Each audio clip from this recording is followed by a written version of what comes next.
ദൈവം രൂപീകരിച്ച കുടുംബ രക്ഷാകര പദ്ധതിയെക്കുറിച്ചാണ് ഈ ധ്യാന പരമ്പരയിലൂടെ നാം ധ്യാനിക്കുവാൻ പോകുന്നത്. വിശുദ്ധ മത്തായിയുടെ സുവിശേഷത്തിൽ ഈശോ പറഞ്ഞതുപോലെ ദൈവകൃപ നിറഞ്ഞവർക്കാണ് വിവാഹ ജീവിതത്തിൻ്റെ മഹനീയത ഉൾക്കൊള്ളുവാൻ സാധിക്കുന്നത്. ഈ കൃപയെക്കുറിച്ച് നാം അറിവുള്ളവരായിരിക്കണം. ഈ അറിവിലൂടെ കുടുംബജീവിതത്തിൻ്റെ ആനന്ദവും സൗരഭ്യവും നമുക്ക് അനുഭവിക്കുവാൻ ഇടയാകട്ടെ. ഈശോ പറഞ്ഞ ഒരു രഹസ്യം ഞാൻ ചൂണ്ടിക്കാണിക്കുകയാണ്. മത്തായിയുടെ സുവിശേഷത്തിൽ 19-ാം അധ്യായത്തിൽ 11-ാമത്തെ വചനമാണ്. 11-ാമത്തെ വചനത്തിൽ ഈശോ പറഞ്ഞു, ദൈവ കൃപ നിറഞ്ഞവർക്ക് മാത്രമേ ഈ വിവാഹ ജീവിതത്തിൻ്റെ രഹസ്യം മനസ്സിലാവുകയുള്ളൂ എന്ന് പറഞ്ഞത്. അപ്പോസ്തലന്മാർ പറഞ്ഞു, ഇങ്ങനെയാണെങ്കിൽ ആർക്കാ ഈ കല്യാണം കഴിച്ച് ജീവിക്കാൻ പറ്റുക അല്ലേ? ഒന്ന് വായിച്ചത് 19-ാം അധ്യായത്തിൽ 10-11 വചനം. ശിഷ്യന്മാർ അവനോട് പറഞ്ഞു, ഭാര്യ ഭർത്തൃബന്ധം ഇത്തരത്തിലുള്ളതെങ്കിൽ വിവാഹം ചെയ്യാതിരിക്കുന്നതാണല്ലോ ഭേദം. അവൻ പറഞ്ഞു, കൃപ ലഭിച്ചവരല്ലാതെ മറ്റാരും ഈ ഉപദേശം ഗ്രഹിക്കുന്നില്ല. കൃപ ലഭിച്ചവരല്ലാതെ മറ്റാർക്കും ഈ ഉപദേശം ഗ്രഹിക്കുക പോലുമില്ല എന്നുള്ളതാണ്. അപ്പോൾ ഭാര്യ ഭർത്തൃബന്ധം അങ്ങനെ എളുപ്പം നടന്നു പോകുന്നൊന്നല്ല. എന്നാൽ എളുപ്പമാണ്. എങ്ങനെയാണെങ്കിൽ എളുപ്പമാണ്. ദൈവത്തിൻ്റെ കൃപ, അതിനനുസരിച്ചുള്ള കൃപ ലഭിക്കുകയാണെങ്കിൽ അത് എളുപ്പമാണ്. ഈ ദൈവകൃപയുടെ അളവ് അല്ലെങ്കിൽ ദൈവകൃപയുടെ ഒഴുക്ക് നമ്മുടെ കുടുംബ ജീവിതത്തിലേക്ക് ഒഴുകണം. എങ്കിൽ നമ്മുടെ കുടുംബജീവിതം വളരെ ആനന്ദകരമായ ഒരു ഗാർഹിക സഭ അല്ലെങ്കിൽ ദൈവത്തിൻ്റെ തന്നെ ഒരു വലിയ അനുഗ്രഹീതമായ അനുഭവമായിരിക്കും അത്. ഈ കൃപ എങ്ങനെ നമ്മുടെ കുടുംബജീവിതത്തിലേക്ക് ഒഴുകും എന്നുള്ളതാണ് നമ്മുടെ പ്രധാന വിഷയം. അപ്പോസ്തല പ്രവർത്തനം 16-ാം അധ്യായത്തിൽ 31-ാമത്തെ വചനം നമ്മൾ ധാരാളം കേട്ടിട്ടുള്ള വചനമാണ്. യേശു ക്രിസ്തുവിൽ വിശ്വസിക്കുക, നീയും നിന്റെ കുടുംബവും രക്ഷ പ്രാപിക്കും. എല്ലാവരും ഒന്ന് ഏറ്റു പറഞ്ഞ ആ വചനം ഒന്ന്. യേശു ക്രിസ്തുവിൽ, കർത്താവായ യേശുവിൽ വിശ്വസിക്കുക, നീയും നിന്റെ കുടുംബവും രക്ഷ പ്രാപിക്കും. ഒന്നുകൂടി, എല്ലാവരും ഒന്നുകൂടി. കർത്താവായ യേശുവിൽ വിശ്വസിക്കുക, കർത്താവായ യേശുവിൽ വിശ്വസിക്കുക, നീയും നിന്റെ കുടുംബവും രക്ഷ പ്രാപിക്കും. അപ്പോൾ യേശു ക്രിസ്തുവിൽ വിശ്വസിക്കുന്നവരാണ് നമ്മളെല്ലാവരും, അല്ലേ? നമ്മളുടെ പേര് മാമോദീസ പുസ്തകത്തിലുണ്ട്. നമ്മൾ മാമോദീസ സ്വീകരിച്ചിട്ടുള്ളവരാണ്. എല്ലാ ഞായറാഴ്ചയും കഴിയുന്നത്ര മറ്റ് ദിവസങ്ങളിലും കുർബാന പങ്കുചേരുന്നു, ഉപസാരിക്കുന്നു, കുർബാന സ്വീകരിക്കുന്നു, ക്രിസ്തീയ ജീവിതം നയിക്കുന്നു. പക്ഷെ എങ്കിലും നമ്മളുടെ ജീവിതത്തിൽ ആ ക്രിസ്തീയ സമാധാനം പൂർണ്ണമായിട്ടുണ്ടോ? അതില്ലാത്തതിൻ്റെ കാരണം ഇല്ലെങ്കിൽ അതിൻ്റെ കാരണം ആ ക്രിസ്തീയ വിശ്വാസത്തിൽ ജീവിക്കുന്ന നമ്മളാണെങ്കിലും ക്രിസ്തുവിൻ്റെ ആ ജീവിത അനുഭവം നമ്മുടെ ജീവിതത്തിൽ പൂർണ്ണമായിട്ട് നിറഞ്ഞിട്ടില്ല എന്നർത്ഥം. അങ്ങനെ ആ പൂർണ്ണമായിട്ട് നിറയുന്ന അനുഭവത്തിലേക്ക് നമ്മൾ കടന്നു വരുമ്പോൾ നീയും നിന്റെ കുടുംബവും, നമ്മുടെ കുടുംബം എന്ന് പറഞ്ഞാൽ നമ്മൾ രണ്ടുപേരും മാത്രമല്ല, ദമ്പതികൾ മാത്രമല്ല, നമ്മുടെ കുഞ്ഞുമക്കളും മക്കളും കുഞ്ഞുമക്കളും, അങ്ങനെ പല പല തലമുറകളാണ്. ഒരു കുടുംബം എന്ന് പറഞ്ഞാൽ, ഭാര്യയും ഭർത്താവും എന്ന് പറഞ്ഞാൽ അനേകം തലമുറകളുടെ ഒരു തുടക്കമാണ്. രണ്ട് വ്യക്തികളല്ല അവിടെ, അതൊരു വലിയ പ്രസ്ഥാനമാണ്, വലിയൊരു പ്രസ്ഥാനം, an institution. ഈ രണ്ട് വ്യക്തികളാണ് നമ്മളിപ്പോൾ കാണുന്നതെങ്കിലും ആ രണ്ട് വ്യക്തികൾ നിന്നും പടർന്നു പന്തലിക്കുന്ന തലമുറകളാണ്. ആ തലമുറകളുടെ എല്ലാത്തിൻ്റെയും തായ്വേരാണ്, ആ തലമുറകളുടെ വിത്താണ് നമ്മൾ, ഒരു കുടുംബം. ദൈവം തൻ്റെ വാഗ്ദാനമനുസരിച്ച് രക്ഷാകര രഹസ്യങ്ങളിൽ നമ്മൾ കണ്ണോടിക്കുകയാണെങ്കിൽ കാണാം, ദൈവത്തിൻ്റെ രക്ഷാകര പദ്ധതി മുഴുവനും ഉടനീളം ഒരു കുടുംബ കേന്ദ്രീകൃതമായിട്ടൊരു രക്ഷാകര പദ്ധതിയാണ്. കുടുംബ കേന്ദ്രീകൃതമായ രക്ഷാകര പദ്ധതിയാണ്. ഈശോ മനുഷ്യനെ സൃഷ്ടിച്ചു. മനുഷ്യനെ സൃഷ്ടിച്ചപ്പോൾ തന്നെ എങ്ങനെയാണ് സൃഷ്ടിച്ചത്? കുടുംബമായിട്ടാണ് സൃഷ്ടിച്ചത്. പുരുഷനും സ്ത്രീയുമായിട്ട് ദൈവം അവരെ സൃഷ്ടിച്ചു, ഒരു കുടുംബം. ഇനി ദൈവത്തിൻ്റെ തന്നെ സ്വഭാവം എന്താണ്? ദൈവത്തിൻ്റെ തന്നെ അവസ്ഥ എന്താണ്? ദൈവത്തിൻ്റെ തന്നെ ഘടന എന്താണ്? ദൈവം ഒന്നാണ്, ദൈവം ഏകനാണ്, എന്നാൽ ഏകാന്തനല്ല എന്നാണ് എഴുതിയിരിക്കുന്നത്. ദൈവം ഏകനാണ്, എന്നാൽ ഈ ഏകദൈവം ഒരു കുടുംബമാണ്. ഏകദൈവത്തിൽ 3 ആളുകളുണ്ട്: പിതാവ്, പുത്രൻ, പരിശുദ്ധാത്മാവ്, മാതാവ്. ഇങ്ങനെ ദൈവം തന്നെ ഒരു കുടുംബമാണ്. ദൈവത്തിൻ്റെ രക്ഷാകര പദ്ധതി ദൈവം ഈ പ്രപഞ്ചത്തിൽ ഉരുവാക്കിയപ്പോൾ, ഈ പ്രപഞ്ചത്തിൽ ആ രക്ഷാകര പദ്ധതി തുറന്നപ്പോൾ, ദൈവം രക്ഷകനെ ഒരു സ്ത്രീയിൽ നിന്നും ജാതനാക്കിയിട്ടാണ് രക്ഷകനെ ഭൂമിയിലേക്ക് അവതരിപ്പിച്ചത്. രക്ഷകനായ യേശുവിനെ ദൈവത്തിന് മറ്റു രീതിയിലും അവതരിപ്പിക്കാമായിരുന്നു. പക്ഷെ ദൈവം എങ്ങനെയാണ് അത് അവതരിപ്പിച്ചത്? രക്ഷകനെ ഒരു സ്ത്രീയിൽ നിന്നും ജാതനാക്കി ഒരു കുടുംബത്തിൽ ജനിപ്പിച്ച് 30 വർഷത്തെ ഒരു കുടുംബ ജീവിതമാണ് ആ രക്ഷകന്റെ 3 വർഷത്തെ പരസ്യ ജീവിതത്തിന് മുൻപ് ദൈവം ഒരുക്കിയത്. 3 വർഷത്തെ പരസ്യ ജീവിതത്തിലൂടെ യേശു സുവിശേഷം പ്രഘോഷിക്കുകയും രക്ഷാകരമായ തൻ്റെ പരസ്യ ജീവിതം കാഴ്ചവെക്കുകയും ചെയ്തുവെങ്കിൽ, അതോടൊപ്പം തന്നെ അവിസ്മരണീയവുമായിട്ടുള്ള രഹസ്യമായ, അല്ലെങ്കിൽ വളരെയധികം ആഴമായ ഒരു രഹസ്യമാണ് യേശുവിൻ്റെ 30 വർഷത്തെ കുടുംബജീവിതം എന്നുള്ളത് മനസ്സിലാക്കും. അപ്പോൾ നമ്മൾ കുടുംബ കേന്ദ്രീകൃതമായ ഒരു പഠന പദ്ധതി ബൈബിളിലുണ്ട് വാസ്തവത്തിൽ. എന്നാൽ എന്തോ കാരണങ്ങൾ കൊണ്ട് നമ്മൾ അധികം ഇതിനെക്കുറിച്ച് പഠിക്കാറില്ല. നമ്മളെ അധികം പഠിപ്പിക്കാറുമില്ല. പഠിപ്പിക്കുന്നുണ്ടെങ്കിൽ തന്നെ അതിനാരും വരാറുമില്ല. ഒരു വൈദികനാകണമെങ്കിൽ 10-12 വർഷത്തെ ഫോർമേഷൻ കഴിയണം. ഒരു വൈദികനാകണമെങ്കിൽ പഠനവും ഒരുക്കവും. ഒരു സിസ്റ്റർ ആകണമെങ്കിൽ 5, 8, 9, 10 വർഷം അതും പഠിക്കണം. അല്ലെങ്കിൽ അതുപോലെ പല കാര്യങ്ങളും ഒരുങ്ങാനുണ്ട്. എന്നാൽ വിവാഹമെന്ന കൂദാശ സ്വീകരിക്കുന്നതിന് മുമ്പ് കാര്യമാത്ര പ്രസക്തമായ ഒരുക്കങ്ങളൊന്നും നമുക്കില്ല. അതുകൊണ്ട് തന്നെ നമ്മളുടെ കുടുംബജീവിതം, നമ്മൾ ആഗ്രഹിക്കുന്ന ആ സന്തോഷം, നമ്മൾ ആ കുടുംബജീവിതത്തിൻ്റെ ആനന്ദം നമ്മൾ അനുഭവിക്കാൻ പറ്റുന്നില്ല. കുടുംബജീവിതം വാസ്തവത്തിൽ വലിയ ആനന്ദകരമായ ഒരു ജീവിതമായിട്ടാണ് ദൈവം കണക്കാക്കുന്നത്. ആ കുടുംബജീവിതത്തിൻ്റെ ആനന്ദം, സൗഭാഗ്യം, സന്തോഷം നമ്മൾ അനുഭവിക്കാൻ സാധിക്കുന്നില്ല.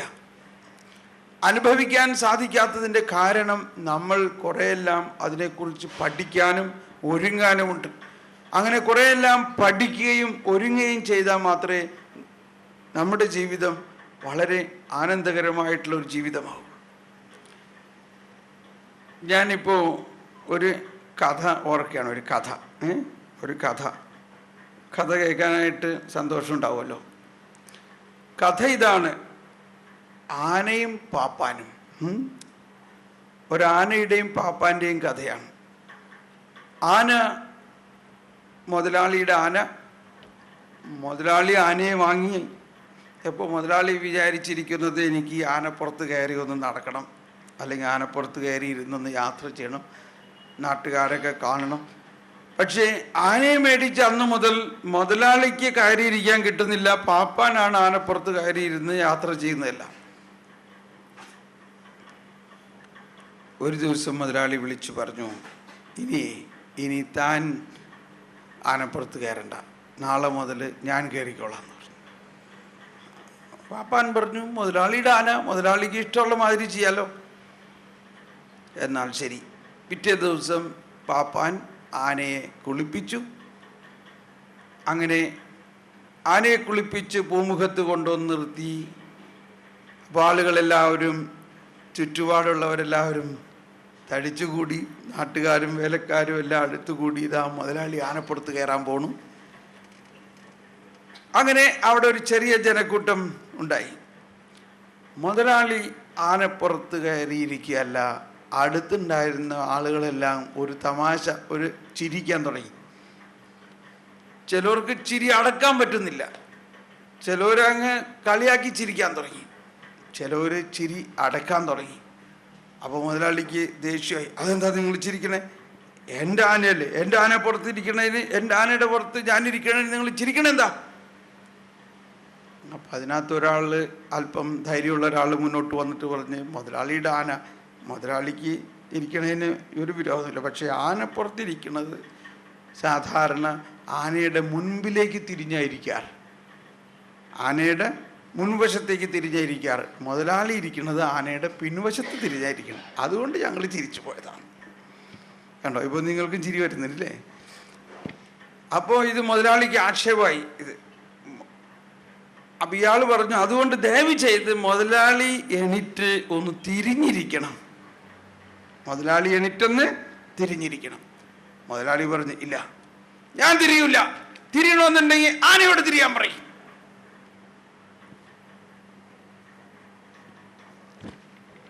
മനസ്സിലായോ കാര്യം? ആനയോട് തിരിയാൻ പറയും, ഞാൻ തിരിയൂല. ആന തിരിഞ്ഞാൽ കാര്യം നടക്കുമോ? ആന തിരിഞ്ഞാൽ കാര്യം നടക്കുമോ? ആര് തിരിയണം? ആര് തിരിയണം? മുതലാളി തന്നെ തിരിയണം.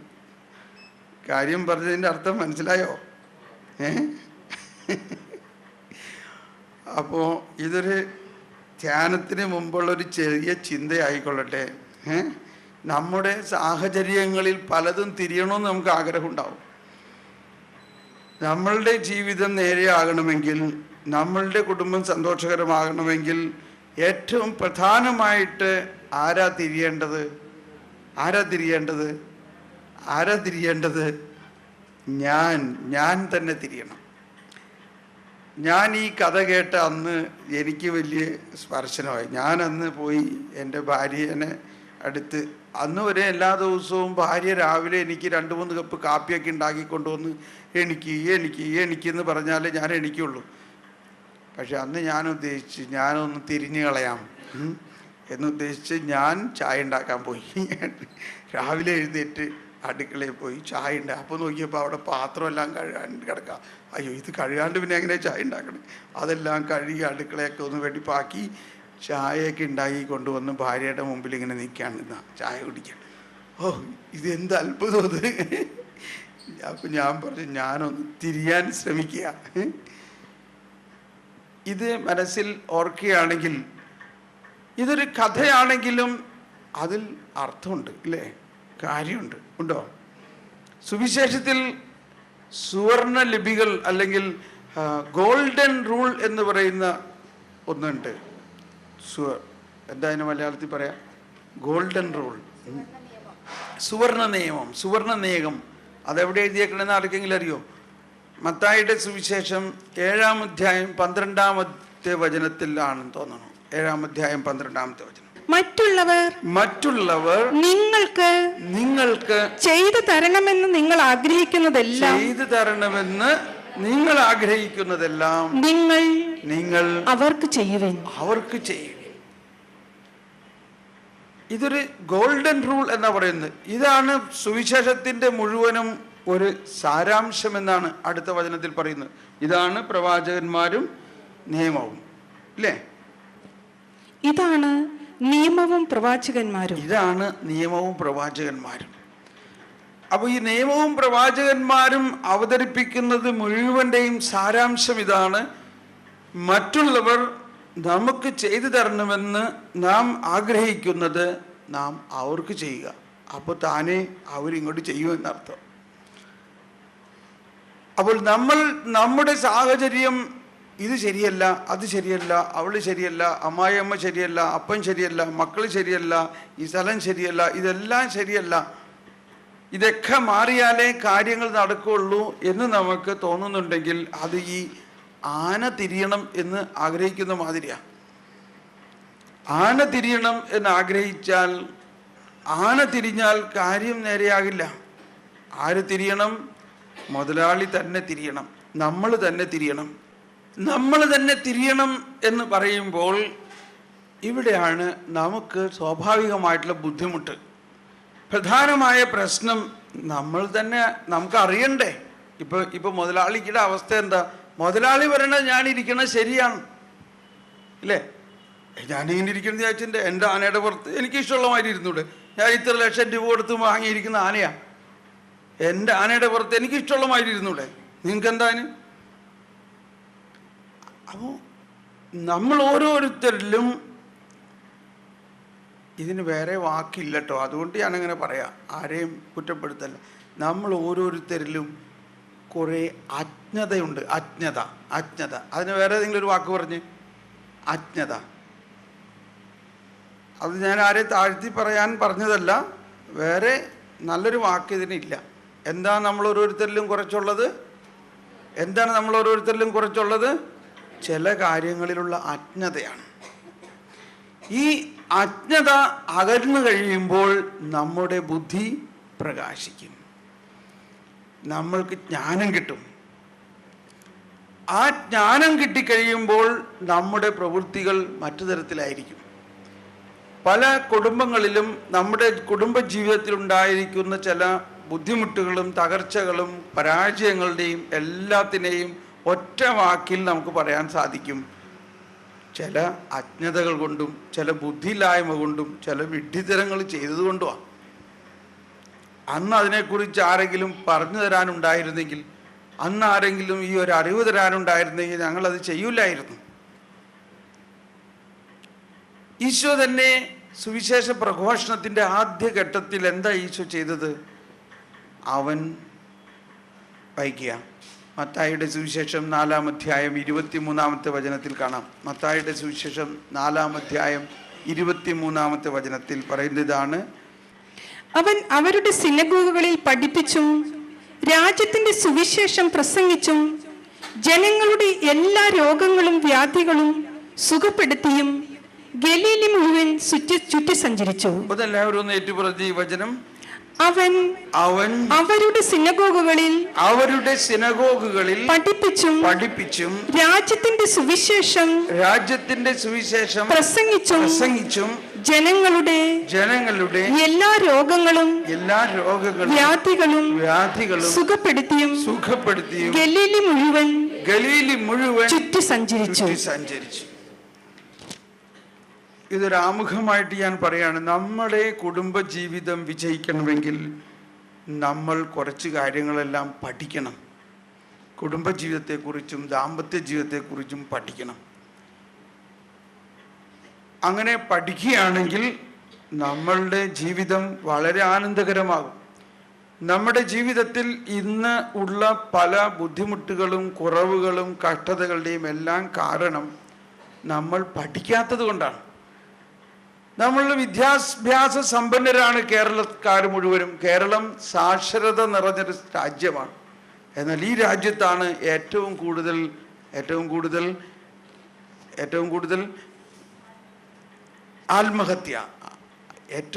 ആത്മഹത്യ ഈ കേരളത്തിലാണ്. എന്തുകൊണ്ടാണ്? സാക്ഷരത കൂടിയതുകൊണ്ടാണ്. ഇവിടെ ഒരാൾ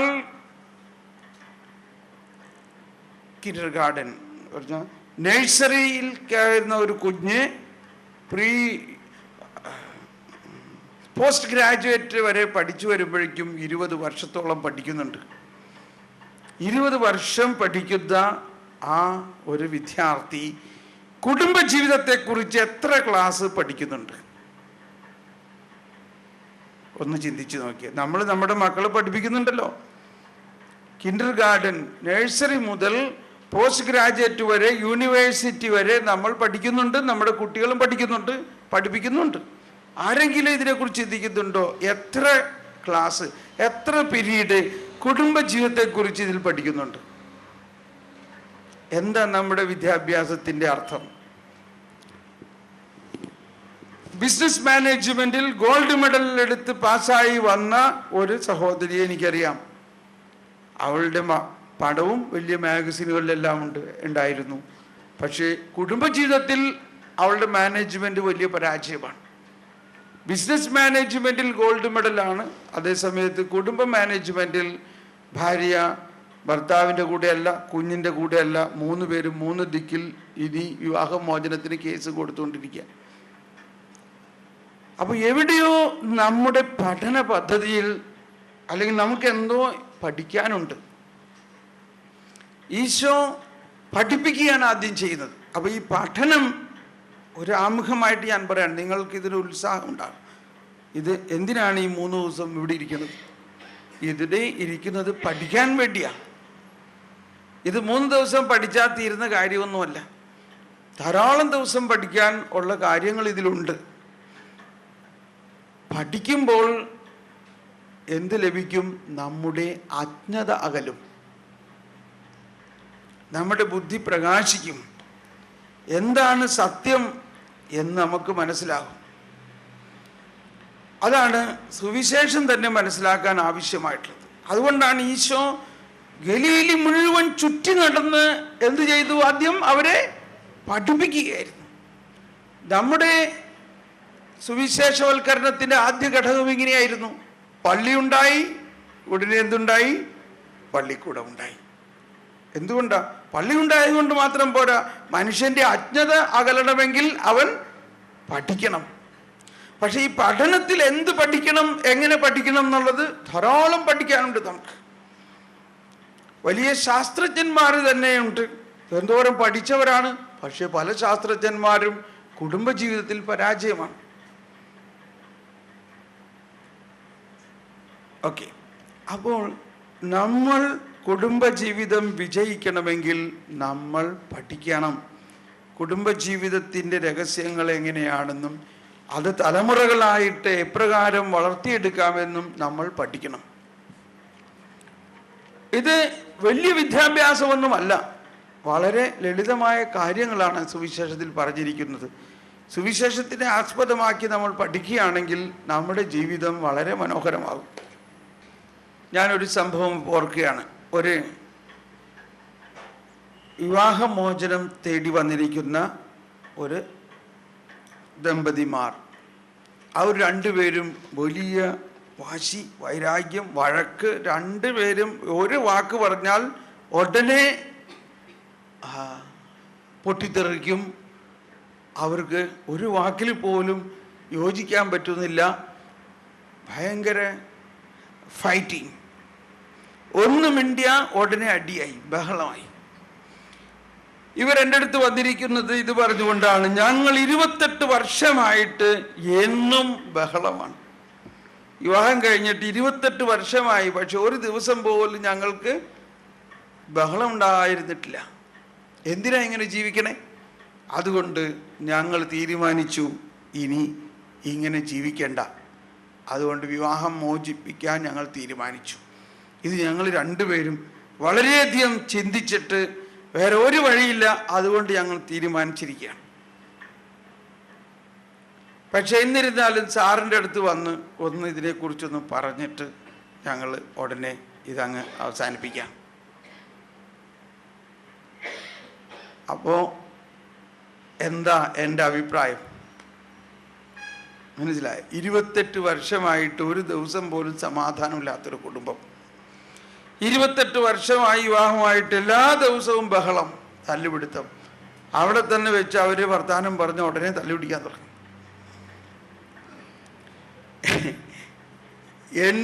എനിക്ക് കിട്ടിയ ഉത്തരവ് ഇതാണ്: 28 വർഷമായിട്ടും നിങ്ങൾ തല്ലുപിടിച്ച് വിട്ടിട്ടില്ലെങ്കിൽ ഇനി നിങ്ങൾ വിടാൻ പോണില്ല.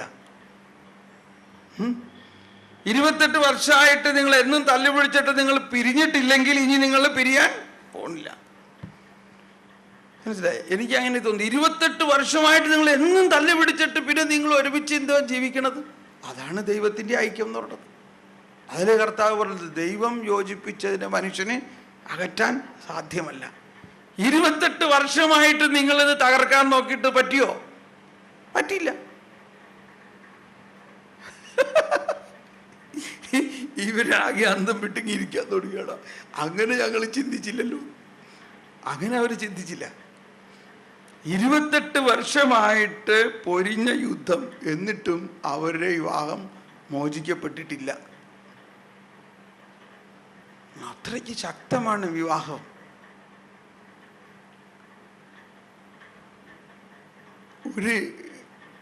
കണ്ടോ, പെട്ടെന്ന് ആകെ ഒരു തിരിഞ്ഞു മറിയുന്ന ഒരവസ്ഥ. ഇപ്പം അവര് പിന്നെ വീണ്ടും പറയാൻ തുടങ്ങി, ഇയാൾ അങ്ങനെയാണ്, ഇയാൾ അങ്ങനെ ചെയ്ത്, ഇത് ചെയ്ത്, ഞാൻ എന്ത് പറഞ്ഞാലും ഇങ്ങനെ പറയുള്ളൂ, അങ്ങനെ ഇങ്ങനെ കടകടകടകടാന്ന് ഭാര്യ പറയാൻ തുടങ്ങി. അപ്പോഴേക്കും ഭർത്താവ് അതിനെ ഏറ്റുപിടിച്ചുകൊണ്ട് ഭർത്താവും കുറേ വളർത്തുമ്പോൾ അങ്ങനെ വീണ്ടും അവർ തമ്മിൽ ഉടനെ അടിബഹളമാകാൻ തുടങ്ങി. അപ്പം ഞാൻ പറഞ്ഞു, പ്ലീസ് നിർത്ത്, ഒരു നിമിഷം നിങ്ങൾ നിർത്ത്. ഇനി ഞാൻ പറയണത് കേൾക്ക്. നിങ്ങളിപ്പോൾ 2 പേരുടെയും ഡയറക്ഷൻ, 2 പേരും നോക്കുന്നത് മറ്റാളിലുള്ള കുറവുകളെയാണ്. മറ്റാൾ എന്ത് ചെയ്തില്ല, ഇയാൾ അത് ചെയ്തില്ല, ഇയാൾ ഇത് ചെയ്തില്ല, ഇയാൾ അത് ചെയ്തില്ല, ഇയാൾ ഇത് ചെയ്തില്ല, ഇയാൾ ആ ചെയ്തത് തെറ്റാണ്, അങ്ങനെ ചെയ്യരുതായിരുന്നു, ഇങ്ങനത്തെ കുറവുകളെയാണ് നോക്കിക്കൊണ്ടിരിക്കുന്നത്. അതവിടെ നിൽക്കട്ടെ, കുറവുകളുണ്ടാവും, അവിടെ നിൽക്കട്ടെ. പക്ഷേ നമ്മളിൽ ധാരാളം നന്മകളില്ലേ? ഞാൻ ഇങ്ങനെ ഒരു ചോദ്യം ചോദിക്കാറുണ്ട്, അതിപ്പോൾ നിങ്ങളോടും ചോദിക്കാൻ പോവാം. എല്ലാവരും ഉത്തരം പറയണം കേട്ടോ, ഉച്ചത്തിൽ ഉത്തരം പറയണം. നിങ്ങൾ കുറവുകളില്ലാത്തവരായ ആരെങ്കിലും ഉണ്ടോ? കുറവുകളില്ലാത്തവരായ ആരെങ്കിലും ഉണ്ടോ? എല്ലാവരും ഉറക്ക ഉത്തരം പറ. കുറവുകളില്ലാത്തവരായ ആരെങ്കിലും ഉണ്ടോ? ഇല്ല. ഇനി അടുത്ത ചോദ്യം, നിങ്ങളുടെ ജീവിത പങ്കാളി എങ്ങനെയുള്ളവളായിരിക്കണം? കുറവുള്ളവളായിരിക്കണോ, കുറവില്ലാത്തവരായിരിക്കണോ? പറഞ്ഞോ, ധൈര്യമായിട്ട് പറഞ്ഞോ. ശരി, നമ്മളെല്ലാവരുടെയും ആഗ്രഹം എന്താ? നമ്മുടെ ജീവിത പങ്കാളി എങ്ങനെ ആയിരിക്കണം? കുറവില്ലാത്തവരായിരിക്കണം. ഇതിനല്ലേ ചെറിയ രീതിയിൽ പറയുകയാണെങ്കിൽ ഒരു വിഡ്ഢിത്തരം എന്ന് പറയണതില്ലേ? ഇപ്പം നമുക്ക് തന്നെ അറിയാം കുറവില്ലാത്തവരായി ലോകത്തിൽ ആരുമില്ല ഇല്ലേ? കുറവില്ലാത്തവരായി ആരുമില്ല, എല്ലാവരിലും കുറവുകളുണ്ട്. പക്ഷേ നമ്മൾ ആഗ്രഹിക്കുന്നത് നമ്മുടെ ജീവിത പങ്കാളി പെർഫെക്റ്റ് ആയിരിക്കണം എന്നുള്ളതാണ്. ഇത് മനുഷ്യൻ്റെ ഒരു സ്വഭാവമാണ്. ഇതിനാണ് അജ്ഞത എന്ന് പറയുന്നത്.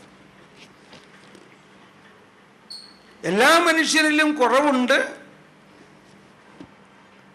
എന്നിലും കുറവുണ്ട്. ഇപ്പൊ അച്ഛൻ പറഞ്ഞല്ലോ, നിങ്ങൾ എന്ത് കണ്ടുകൊണ്ടാ ഈ മനസമ്മതം മൂളിയത്? ഈ നിൽക്കണ ആളെ ഞാൻ എൻ്റെ ഭാര്യയായി സ്വീകരിച്ചോളാം എന്ന് പറഞ്ഞപ്പോൾ ആ ഒരു കൊച്ചുരസിയായ പുണ്യവതിയാണെന്ന് വിചാരിച്ചിട്ടാണോ സ്വീകരിച്ചത്? അല്ലെങ്കിൽ ഈ നിൽക്കണ ആളെ എൻ്റെ ഭർത്താവായിട്ട് സ്വീകരിച്ചോളാം എന്ന് പറഞ്ഞ് സ്വീകരിച്ചപ്പോൾ ഏത് പുണ്യാളാണെന്ന് ഉദ്ദേശിച്ചിട്ടാണ് സ്വീകരിച്ചത്? നമ്മളാരും പുണ്യാളന്മാരല്ല, ആണോ? നമ്മളെല്ലാവരിലും ധാരാളം കുറവുകളുണ്ട്. അപ്പോൾ ഈ മനസ്സമ്മതം എന്ന് പറഞ്ഞപ്പോൾ വാസ്തവത്തിൽ എന്തിനാ മനസ്സ് മൂളിക്കുക? ഈ വ്യക്തികളെ അവരുടേതായ കുറവുകളോടുകൂടി ഞാൻ സ്വീകരിക്കാൻ സമ്മതിച്ചിരിക്കുന്നു എന്നാണ് അതിൻ്റെ അർത്ഥം. ഈ വ്യക്തിയിലുള്ള കുറവുകളെ, കുറവില്ലാത്ത ആളെ സ്വീകരിക്കണതിന് വല്ല ചോദിക്കേണ്ട ആവശ്യമുണ്ടോ? ഇല്ലേ? എനിവേ, അപ്പോൾ ഞാൻ ഇവരോട് പറഞ്ഞു, നിങ്ങൾ 2 പേരും ഒന്ന് ധ്യാനിക്കുക. ഭാര്യ ഭർത്താവിലുള്ള നല്ല പോയിന്റ് എന്താണ്, ഭർത്താവിൽ ഏറ്റവും നന്മ എന്താണ്, ഭാര്യയിലെ ഏറ്റവും നല്ല കാര്യം എന്താ, അങ്ങനെ ഒരു കാര്യം അല്ലെങ്കിൽ 2-3 കാര്യം നിങ്ങളൊന്ന് പറഞ്ഞേ എന്ന് പറഞ്ഞപ്പോൾ പെട്ടെന്ന് ആശയം കണ്ണ് തിരിഞ്ഞു. ആകെ ഒരു മൗനതയായി. കുറേ നേരത്തേക്ക് ഒന്നും മിണ്ടാൻ പറ്റുന്നില്ല. കാരണം അതുവരെ ചിന്തിച്ചിരുന്ന ആ ആശയങ്ങളിൽ നിന്നും വളരെ വ്യത്യസ്തമാണ്. അതുകൊണ്ടാണ് കുറച്ചു നേരത്തേക്കൊന്നും മിണ്ടാൻ പറ്റാത്തത്. പിന്നെ അവർ ചിന്തിക്കാൻ തുടങ്ങി, ഒന്ന് നോക്കാൻ തുടങ്ങി. ഇങ്ങനെ വീണ്ടും നോക്കി. എന്നിട്ട് ഭാര്യ പറഞ്ഞു, എൻ്റെ ഭർത്താവ് കാര്യം ഇതൊക്കെ ആണെങ്കിലും നല്ല മനുഷ്യനാണ്, നല്ല ഹാർഡ് വർക്കിംഗ് ആണ്. അയാൾ വളരെ കഠിനാധ്വാനിയാണ്. അതുകൊണ്ടാണ് ഞങ്ങളിങ്ങനെ ജീവിച്ചു പോകുന്നത്. ഇത് കേട്ടപ്പോ ആ ഭർത്താവിൻ്റെ മുഖം വികസിച്ചു, കണ്ണ് നിറഞ്ഞു. നീ ഇത് ഈ കാലം അത്രയും ഉണ്ടായിട്ട് എന്നോട് ഇത് പറഞ്ഞില്ലല്ലോ ഇതുവരെ.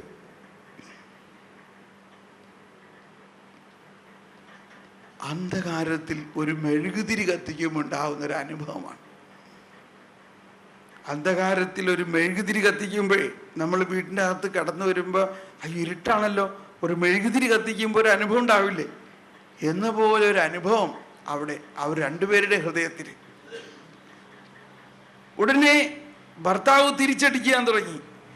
എൻ്റെ ഭാര്യ ഇങ്ങനെയൊക്കെ ആണെങ്കിലും പിള്ളേരുടെ കാര്യത്തിൽ അവൾക്ക് ജീവനാണ്. പിള്ളേരെന്ന് പറഞ്ഞാൽ അവൾക്ക് ജീവനാണ്. പിള്ളേർക്ക് വേണ്ടി അവൾ എന്തും ചെയ്യും. ഇത് കേട്ടപ്പോൾ തന്നെ ഭാര്യയുടെ ഹൃദയം തുറന്ന് മുഖം പ്രസാദിച്ചു, ഭയങ്കര സന്തോഷമായി. ഇങ്ങനെ അടുത്തൊരു പോയിന്റ് എടുത്തു. അങ്ങനെ ഒരു 10 മിനിറ്റ് നേരം കൊണ്ട് 10 നല്ല കാര്യങ്ങൾ ഇവർ തമ്മിൽ പങ്കുവച്ചു. ഭാര്യ ഒന്നൊന്നായിട്ട് ഭർത്താവിലുള്ള 10 നന്മ പ്രവൃത്തികളെ കുറിച്ച് പറഞ്ഞു. ഇത് കഴിഞ്ഞപ്പോൾ അവർ പറയാണ്, അപ്പൊ പിന്നെ നമ്മൾ എന്തിനീ തല്ലുപിടിക്കണേ? നമ്മൾ എന്തിനീ തല്ലുപിടിക്കണേ? ഇപ്പൊ തല്ലുപിടിച്ചതിൻ്റെ കാരണം തന്നെ ഇപ്പൊ പറയാൻ പറ്റുന്നില്ല. കാരണം നമ്മളിലുള്ള നന്മ എവിടെ നിന്നാണ് ഈ നന്മ വരുന്നത്? നന്മ ആരിൽ നിന്നാണ് വരുന്നത്? നന്മ എവിടെ നിന്നാണ് വരുന്നത്? നന്മയുടെ സ്രോതസ് എന്താ പറഞ്ഞേ? എവിടെ നിന്നാണ് നന്മ ഒഴുകുന്നത്? നന്മയുടെ സ്രോതസ് എന്താണ്? ആരാണ്? ദൈവമാണ്. നന്മ പ്രവർത്തിക്കുന്നത് നമ്മളായിരിക്കാം, പക്ഷേ ആ നന്മ പുറപ്പെടുന്നത് ദൈവത്തിൽ നിന്നാണ്. ദൈവമാണ് സകല നന്മയുടെയും ഉറവിടം. അപ്പൊ ആ സകല നന്മയുടെയും ഉറവിടമായ ദൈവം നമ്മളിലൂടെ പ്രവർത്തിക്കുന്നത് കൊണ്ടാണ് നമ്മൾ നന്മ ചെയ്തത്. ആ നന്മ നമ്മൾ കണ്ട് അതിനെ അഭിനന്ദിക്കുകയും അതിനെ പ്രോത്സാഹിപ്പിക്കുക, നന്മയെ നമ്മൾ എടുത്തു പറയുകയും ചെയ്യുമ്പോൾ നമ്മൾ ദൈവത്തെ മഹത്വപ്പെടുത്തുന്നു. നമ്മുടെ ഹൃദയത്തിൽ വലിയ ആനന്ദമുണ്ടാകുന്നു. അവിടെ അന്ധകാരം അകലുന്നു. മറിച്ച് നമ്മളെല്ലാവരിലും ഒരു 90% നന്മയാണുള്ളത്. 10% തിന്മയും കുറവുകളും ഉണ്ടാകാം. പക്ഷെ നമ്മൾ ആദ്യം കാണുന്നത് എന്തായിരിക്കും? ആ കുറവുകളായിരിക്കും കാണുന്നത്. ഇപ്പം ഭാര്യ ഒരുപക്ഷെ ഭവനമെല്ലാം മനോഹരമാക്കി വെച്ചിരിക്കുകയായിരിക്കും. ഒരു സാധനം വെക്കാണ്ടെടുത്ത് കൊണ്ടൊന്ന് വെച്ചു. പക്ഷെ ഭർത്താവ് വരുമ്പോൾ കാണുന്നത്, ഇതിവിടെ വെക്കണ്ടെന്ന് ഞാൻ എത്ര പ്രാവശ്യം പറഞ്ഞിട്ടുള്ളതാണ്, പിന്നെ എന്താ അവിടെ വെച്ചത് എന്നാൽ ബാക്കി ഇത്രയും നല്ല കാര്യം ചെയ്തത് ഇയാൾ കാണില്ലായിരിക്കാം. നമ്മുടെ സ്വാഭാവികമായ ഒരു മനോഭാവം അതാണ്. നമ്മൾ എന്ത് ചെറിയ കുറവ് കാണുന്നോ അത് കണ്ടുപിടിക്കാനുള്ള ഒരു മനോഭാവമാണ്. അപ്പം ഇതിനെ ബുദ്ധിപൂർവം നമ്മൾ തിരിക്കണം. ബുദ്ധിപൂർവം ജ്ഞാനപൂർവം നമ്മൾ മനസ്സിലാക്കണം, നമ്മുടെ ഭാര്യ, നമ്മുടെ ഭർത്താവ് ചെയ്ത നന്മ എന്താണ്.